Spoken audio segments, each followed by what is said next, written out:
उत्तर प्रदेश में चुनावी गहमागहमी के बीच बची लोकसभा की 12 सीटों के लिए उम्मीदवारों के चयनों को लेकर भी बसपा हाईकमान ने माथापच्ची शुरू कर दी है। हालांकि इन सीटों पर उम्मीदवारों की सूची रामनवमी के बाद ही जारी होने की बात कही जा रही है। उधर इन सीटों से चुनाव लड़ने की दावेदारी करने वाले टिकटदारियों में भी जमकर रस्साकसी चल रही है। ऐसे में उम्मीदवार तय करने में बसपा नेतृत्व को अच्छा खासी मशक्कत से जूझना पड़ रहा है। बता दें कि बसपा अपने कोर्ट में 75 सीटों में अब तक 63 सीटों पर उम्मीदवार घोषित कर चुकी है। शेष 12 सीटों पर उम्मीदवार तय करने हैं।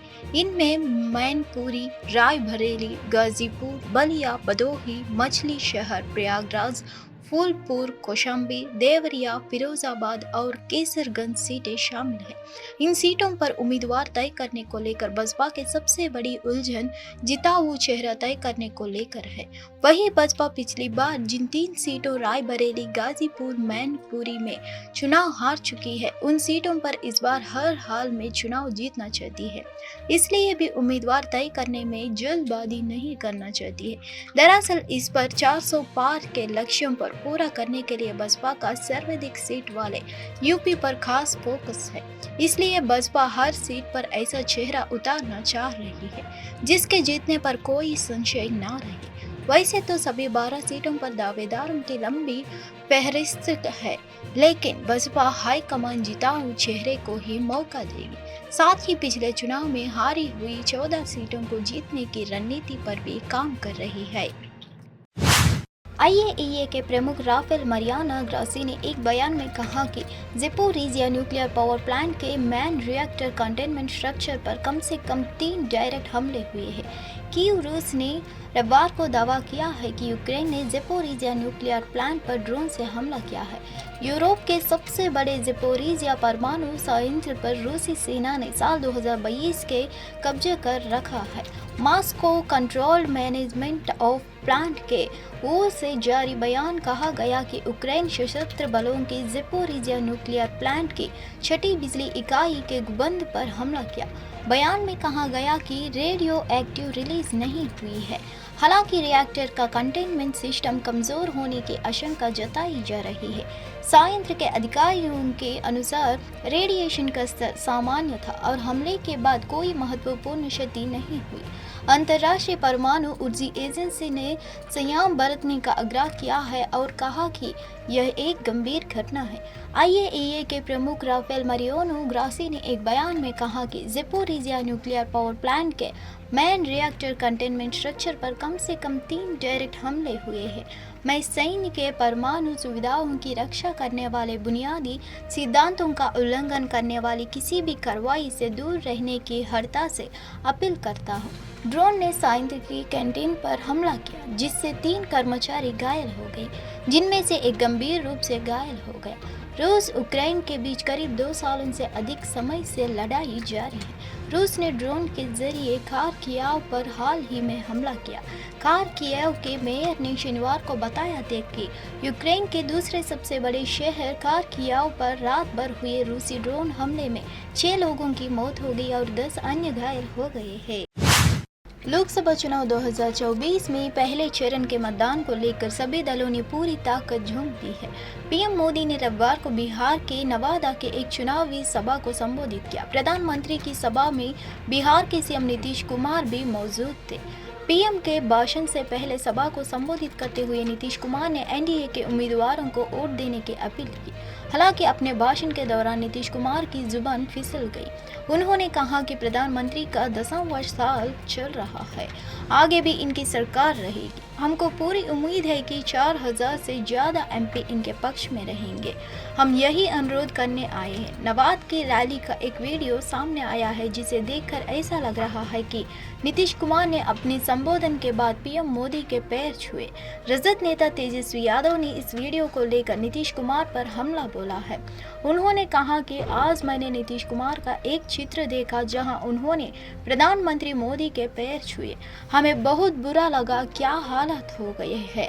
नीतीश कुमार हमारे अभिभावक है, इतना अनुभवी मुख्यमंत्री और कोई नहीं है जितने नीतीश कुमार है और वे प्रधानमंत्री मोदी के पैर छू रहे हैं। चुनावी सभा को संबोधित करते हुए प्रधानमंत्री ने कांग्रेस अध्यक्ष मल्लिकार्जुन खड़गे को भी आलोचना की। उन्होंने कहा, कांग्रेस का राष्ट्रीय अध्यक्ष कोई छोटा पद नहीं है। वह कहते हैं कि धारा 370 का राजस्थान से क्या लेना देना है।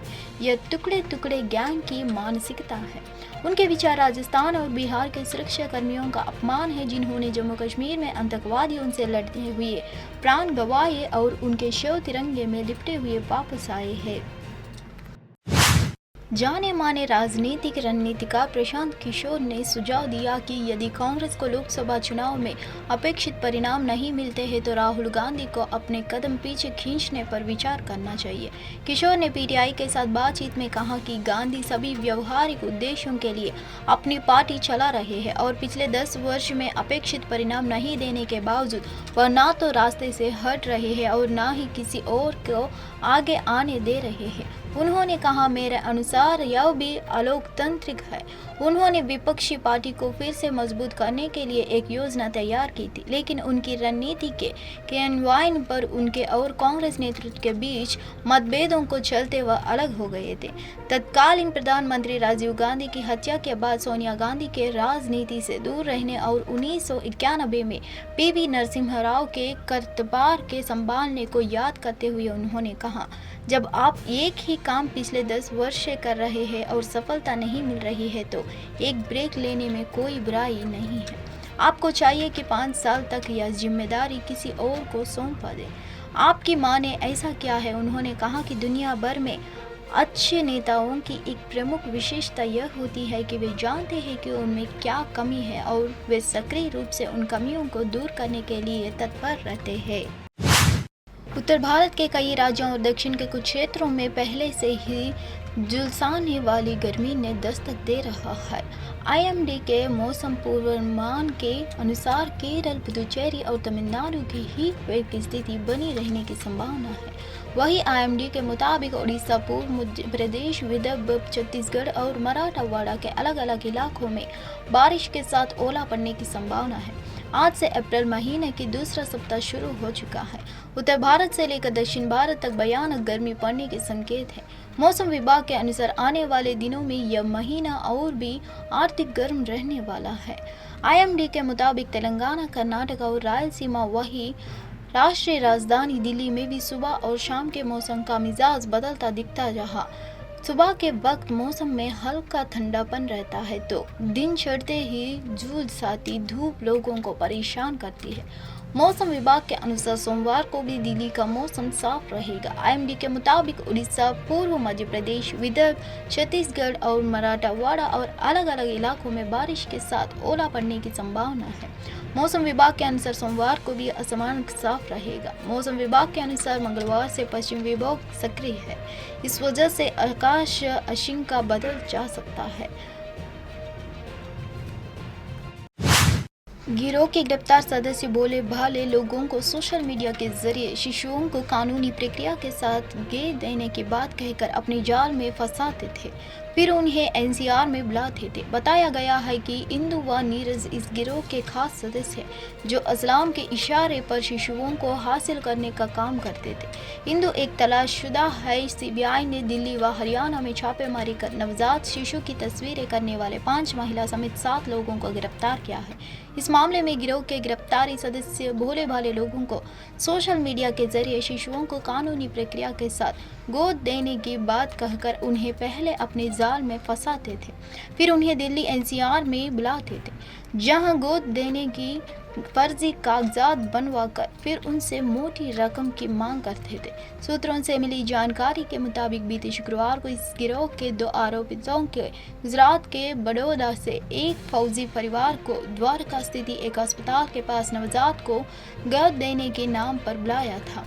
उन्हें शिशु देने के पहले ही यह दोनों सीबीआई के हत्थे छेड़ गए। पुलिस सूत्रों के मुताबिक इस गिरोह का सरगना असलम है जो अभी सीबीआई के गिरफ्तार में है। वर्ष 2020 में भी असलम मुस्तफाबाद क्षेत्र से मानव तस्कर मामले ही गिरफ्तार हुआ था। जेल से बाहर आने के बाद फिर से यह काम करने लगा है। दिल्ली में कथित तौर पर हुए शराब घोटाला मामले में आम आदमी पार्टी के संयोजक और मुख्यमंत्री अरविंद केजरीवाल तिहाड़ जेल में बंद हैं। इसे लेकर आम आदमी पार्टी के वरिष्ठ नेताओं, दिल्ली के कैबिनेट मंत्रियों और विधायकों ने दिल्ली के मुख्यमंत्री अरविंद की गिरफ्तारी के विरोध में रविवार को जंतर मंतर पर एक दिवसीय सामूहिक उपवास रखा। आम आदमी पार्टी ने भारतीय जनता पार्टी पर तानाशाही का आरोप लगाया और कहा कि आगामी लोकसभा चुनाव में लोग केजरीवाल की गिरफ्तारी का जवाब अपने वोटों से देंगे। आम आदमी पार्टी के विरोध प्रदर्शन में दिल्ली विधानसभा अध्यक्ष राम निवास गोयल, उपाध्यक्ष राखी बिरला, कैबिनेट मंत्री गोपाल राय, सौरभ भारद्वाज, आतिशी, कैलाश गहलोत और इमरान हुसैन, राज्यसभा सांसद संजय सिंह और मेयर शैली ओबराय शामिल थे। दिल्ली के मंत्री आतिशी ने बसपा पर तानाशाही का आरोप लगाया और दावा किया कि आपका उपवास बसपा की रातों की नींद हराम कर देगा। केजरीवाल की गिरफ्तारी बीजेपी के ताबूत में आखिरी कील साबित होगी। आज़ादी से पहले एक महात्मा का अनशन के भारत में ब्रिटिश शासन की नींव हिला दी थी और आज आम आदमी पार्टी का यह उपवास भाजपा के तानाशाह शासक की नींद उड़ा देगा। यह देश अब जाग चुका है, तानाशाह का अंत निकट है।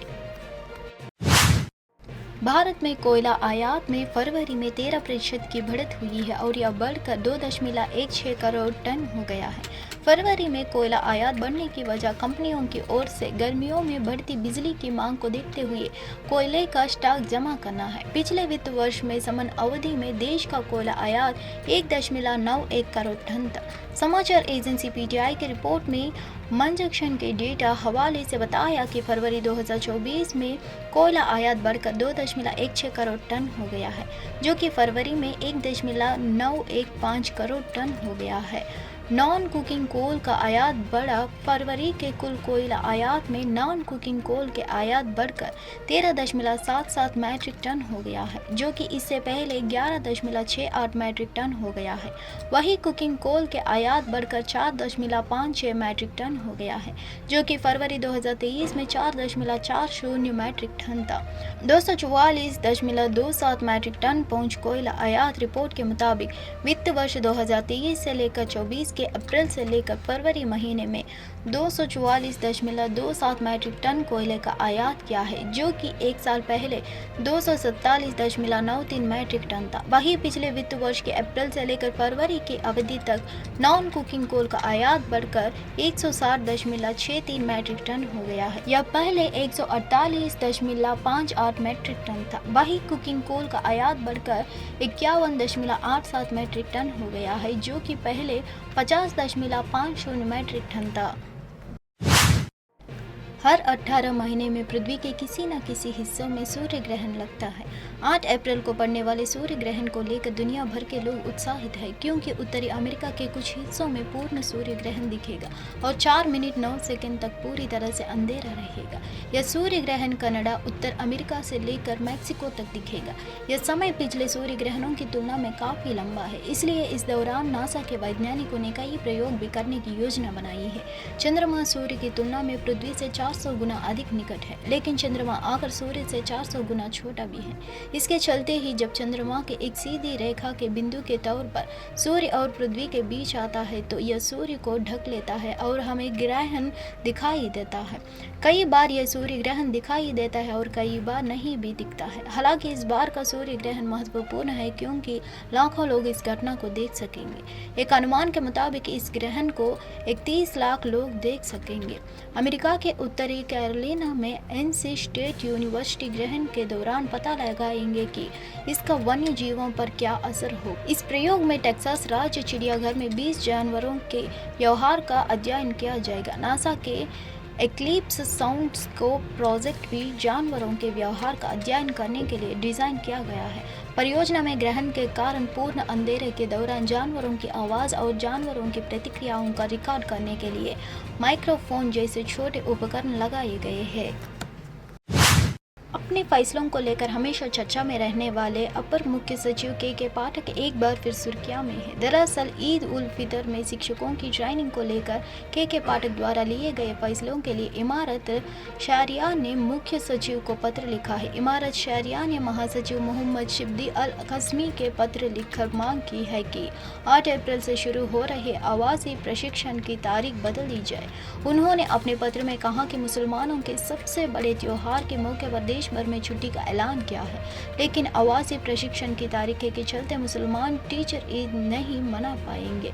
बता दें कि जब होली के समय ट्रेनिंग रखी गई थी तब भी शिक्षक संगठनों और राजनेताओं ने तारीख को आगे बढ़ाने की मांग की थी, लेकिन विभाग ने एक ना सुनी।